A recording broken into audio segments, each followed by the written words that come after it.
Assalamualaikum warahmatullahi taala wabarakatuh. Terima kasih kami sampaikan kepada teman-teman semuanya yang telah mendukung. Pada kesempatan kali ini saya akan membahas tentang air mustakmal yang dipakai untuk wudhu dan mandi. Air mustakmal yang dipakai untuk wudhu dan mandi ini kita bahas di saat badan dan anggota wudhu sudah dalam keadaan suci. Artinya sebelum kita wudhu, sebelum kita mandi, badannya sudah suci. Nah, air mustakmal di waktu wudhu, di waktu mandi itu yang seperti apa maksudnya? Mari kita bahas. Ini ada keterangan di I'anatut Thalibin. Jilid 1 halaman 57. Wa'lam anna syuratul istimali arba'atun.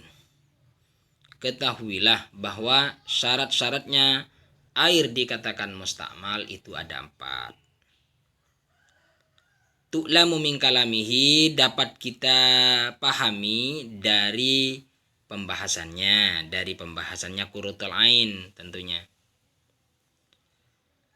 Nomor 1, qillatul ma'ih, airnya sedikit. Jadi kalau airnya banyak, ya tidak bisa jadi mustakmal. Karena walaupun air ini mustakmal sedikit-sedikit dikumpulkan kemudian jadi dua kullah, maka bisa lagi tohurun.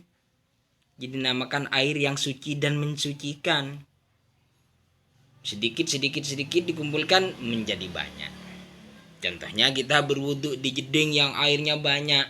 Iya, itu tidak bisa jadi mustakmal walaupun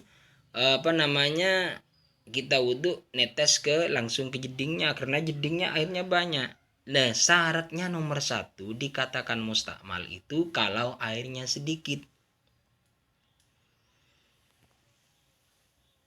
Wastimaluhu fima la budda minhu, dan dipakai di dalam membasuh anggota yang wajib.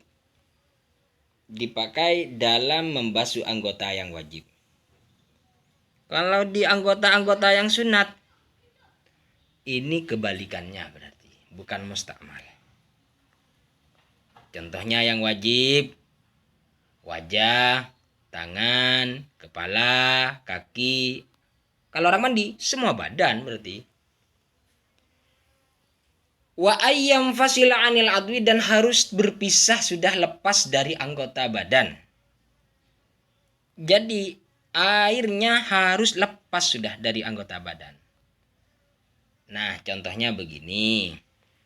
Umpama kalian teman-teman semuanya ini punya air cuma 1 timba.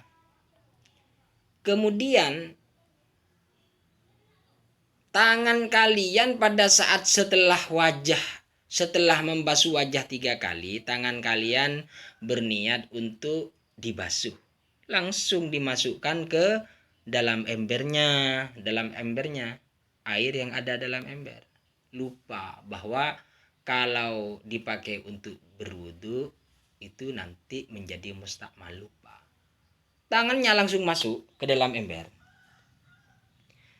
Ini airnya ini bisa dikatakan mustakmal kalau tangannya sudah diangkat dari air. Nah, sebelum diangkat dari air, silahkan oleh kalian itu tangan sekaligus langsung diratakan biar tidak sia-sia air 1 ember itu. Kalau umpamanya yang masuk kemudian pergelangannya tok, kemudian kalian angkat, padahal kalian sudah berniat untuk mencuci tangannya, ya kalau sudah diangkat jadi mustakmal. Nah, oleh karenanya sekalian masuk langsung diratakan sekalian 1 tangan itu. Tentunya untuk tangan yang lain tidak bisa masuk ngampung kepada tangan yang kanan, umpamanya tidak bisa. Ini juga terjadi di pembahasannya mandi. Tuh, kalau mandi itu gimana, Ustadz? Ya begini kalau mandi kan, kamu siram kepalanya. Loh iya, yang netes dari kepala ke dada, yang netes dari kepala ke bawah itu apa itu termasuk mustakmal? Sehingga kalau terjadi termasuk mustakmal, maka walaupun basah yang di bawah, kita siram lagi berarti. Ada perut basah dari dada kan, mengalir. Ya ndak.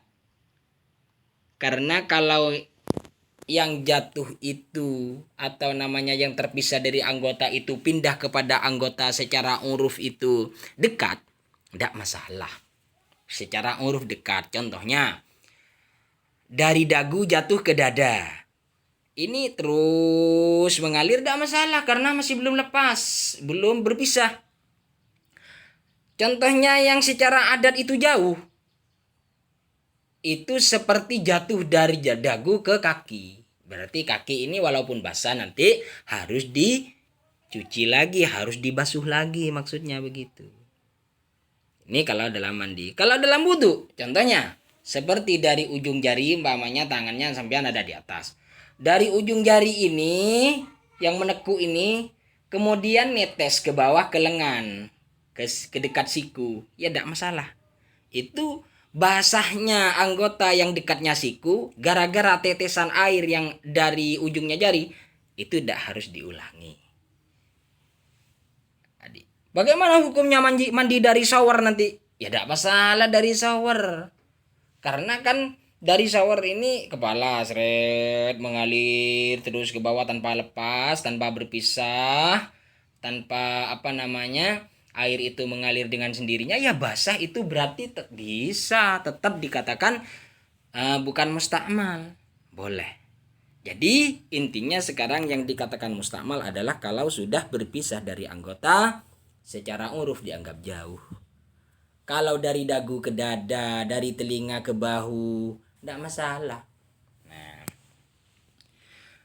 kemudian syarat yang nomor 4, air itu juga dikatakan mustakmal apabila wa'adamu niyatil i'tiraf fi mahalliha wa huwa fi ghusli ba'di niyatihi. Fil ghusli ba'da niyatihi.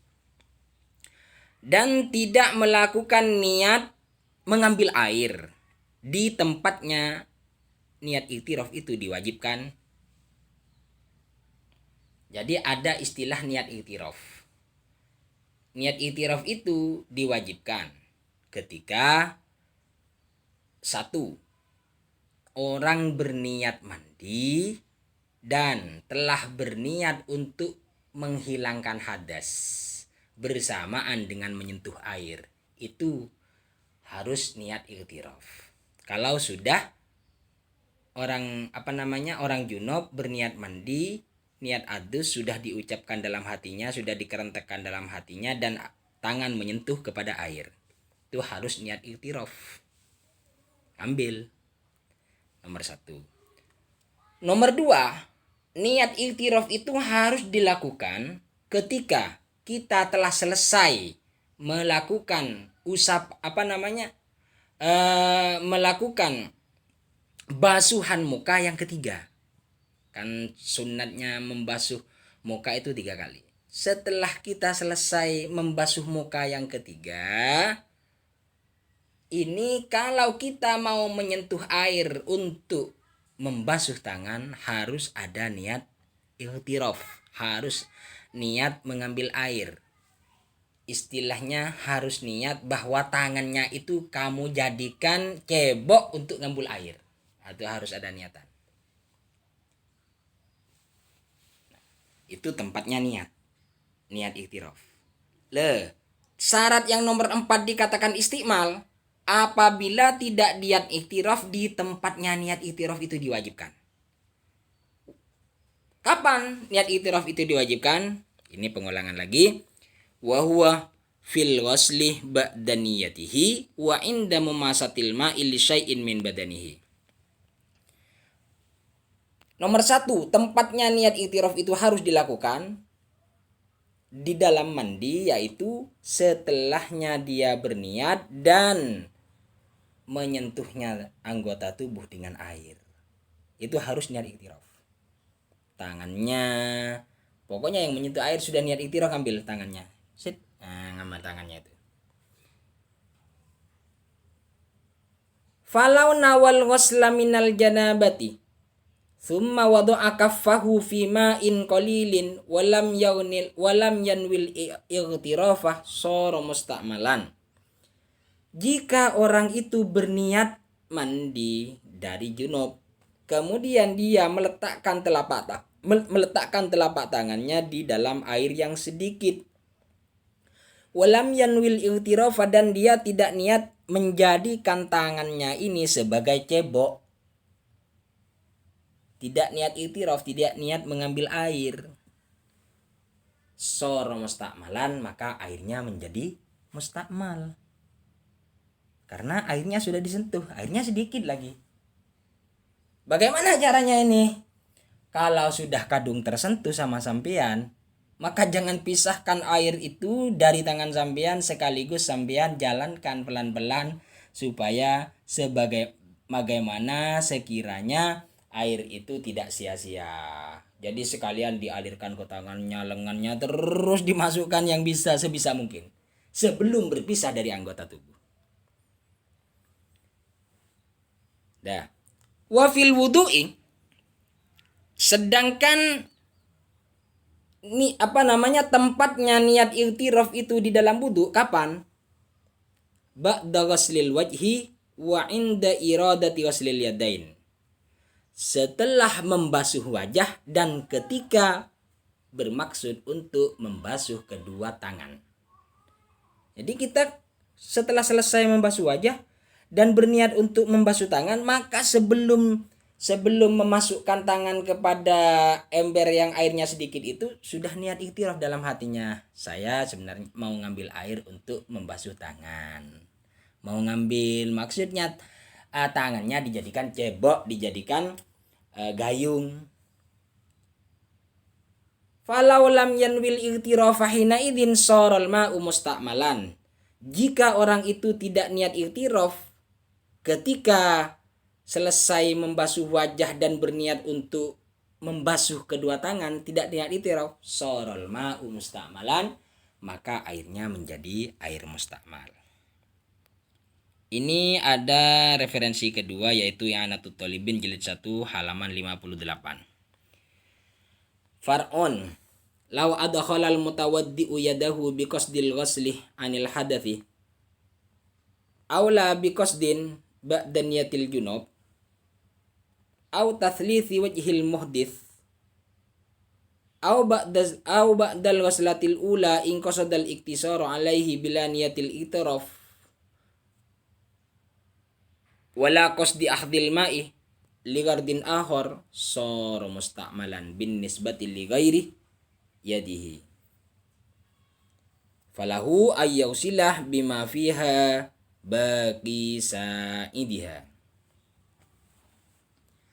Kalau ada orang yang berwudu memasukkan tangannya dengan bermaksud membasuh tangan itu,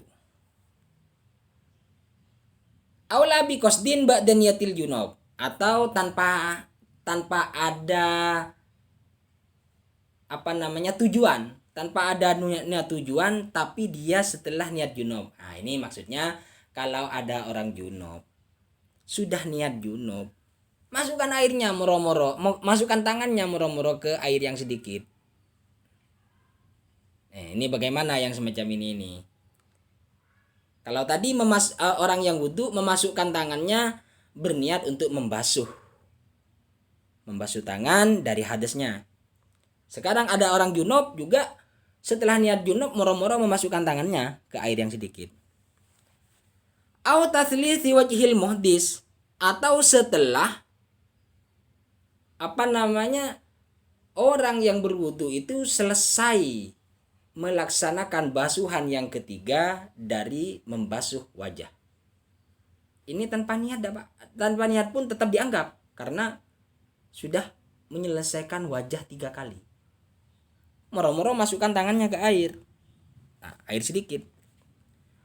Au ba'dal ghuslatil ula in qasadal iktisaru alaihi, Atau setelah basuhan yang pertama,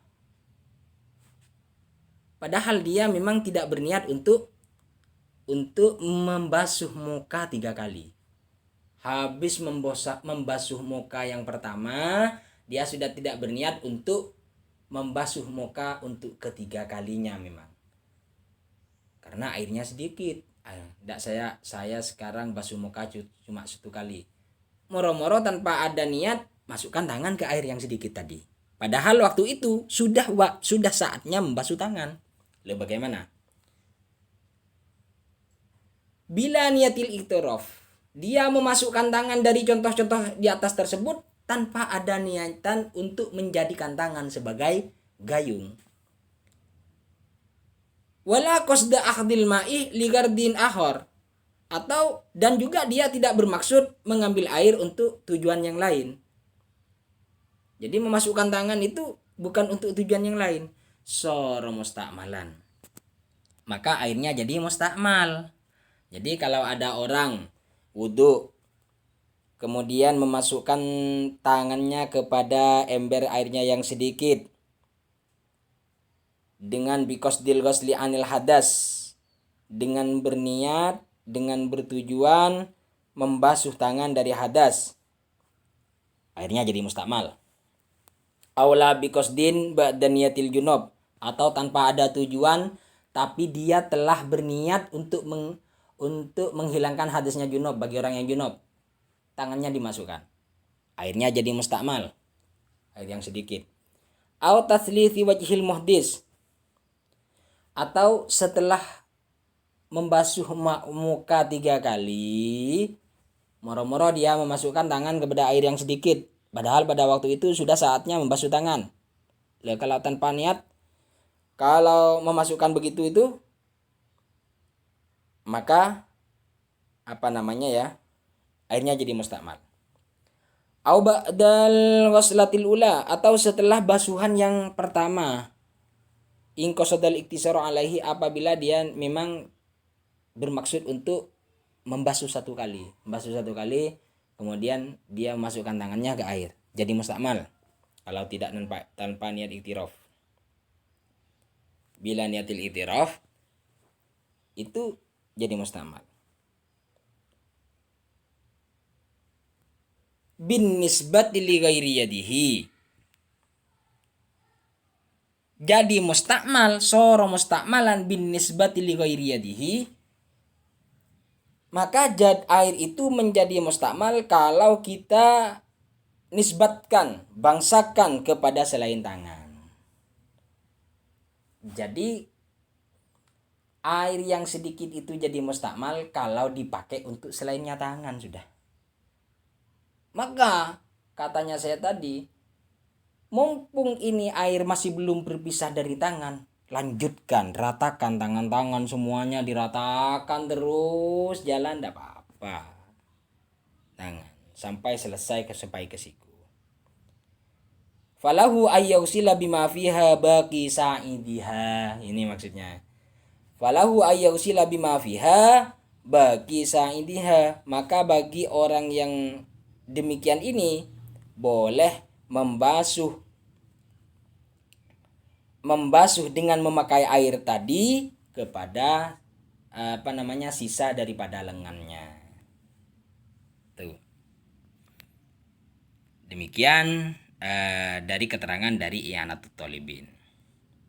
Nah, kesimpulannya begini. Kesimpulannya adalah air yang dipakai untuk berwudu atau mandi wajib bisa jadi mustakmal dengan 4 syarat. Nomor 1, airnya sedikit. Nomor 2, dipakai untuk membasuh anggota yang memang wajib dibasuh. Kalau yang tidak wajib dibasuh seperti telinga, leher, dan sebagainya itu tidak jadi mustakmal. Kemudian nomor 3, telah berpisah dari anggota badan.